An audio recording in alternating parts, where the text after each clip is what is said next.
మా ప్రభువైన యేసుక్రీస్తు నామమున మీ అందరికీ శుభవందనాలండి. ఈరోజు దేవుని వాగ్దానం కీర్తనల గ్రంథము 37వ అధ్యాయము 4వ వచనము.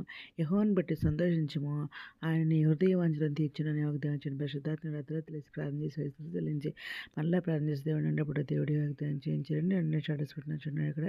అవునండి, దేవుడు మనం ఉదయకాలం సాయంత్రకాలం మధ్యకాలం అర్ధరాత్రి ప్రార్థన చేస్తున్నాం, హృదయాగం చేస్తున్నాము. ప్రతిదినము కూడా వాక్యం ధ్యానిస్తున్నాం. బైబిల్ ఎత్తి దేవుని కృపలను పూర్తి రాస్తానండి. ఉపవాస ప్రార్థన చేస్తున్న విధంగా చేస్తున్నాం కాబట్టి మన దేవుడు మనతో ఉండే దేవుడు మన దేవుడు అనమాట.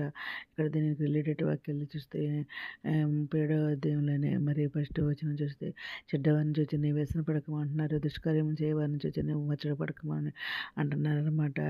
ఇంకా ఈ అధ్యాయంలోనే మరి ఇంకా 5వ వచనంలో చూస్తే నీ మార్గమును యెహోవాకు అప్పగింపమన్నారు, నీవు ఆయన నమ్ముకొనుము, ఆయన నీ కార్యం నెరవేర్చును అంటున్నారు. ఇంకా ఈ అధ్యాయంలో 7వ వచనం చూస్తే యెహోవా ఎదుట మౌనంగా ఉండి ఆయన కొరకు కనిపెట్టుకున్నాము అంటున్నారు. తన మార్గం వర్ధిల్లు అని చూసి వ్యసన పడకము అంటున్నారు. దురాలోచనలు నెరవేర్చుకున్నాము అని చూసి మరి వ్యసన పడకము అని అంటున్నారు అన్నమాట.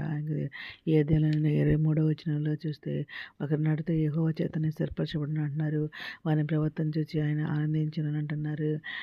ఇంకా 24వ వచనంలో కూడా యెహోవా అతను చేయి పట్టుకుని ఉన్నాడు కనుక అతను నేలనప్పటి లేవలేక ఉన్నాడు అని చెప్పేసి దేవుడు చెప్తున్నారు. ఇంకా మత్తయి సువార్త మరి 6వ అధ్యాయం 33వ వచనం చూస్తే కాబట్టి మీరు ఆయన రాజ్యమును నీతిని మొదట వెతుకుటి అంటున్నారు, అప్పుడు అవన్నీ మీకు అనుగ్రహింపబడను అని అంటున్నారు. ఇంకా సామెతలు 16వ అధ్యాయము 3వ వచనంలో చూస్తే నీ పనుల భారము యెహోవా మీద ఉంచుము, అప్పుడు నీ ఉద్దేశములు సఫలమగును అని అంటున్నారు. ఇంకా ఫిలిప్పీయులకు రాసిన పత్రిక 4వ అధ్యాయము 6, 7 వచనాలు చూస్తే దీనిని గుర్చి చింతపడకుడి కానీ ప్రతి విషయంలోని ప్రార్థన విజ్ఞాపం చేత కృతజ్ఞతాపూర్వకంగా మీ విన్నపమును దేవునికి తెలియచేయండి అంటున్నారు.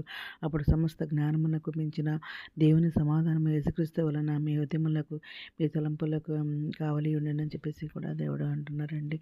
ఆ విధంగా మన మన మన దేవుడు మన కోరికలను మరి దేవునికి చిత్తానికి అనుగుణంగా మరి మారాలని చెప్పేసి అంటున్నారు.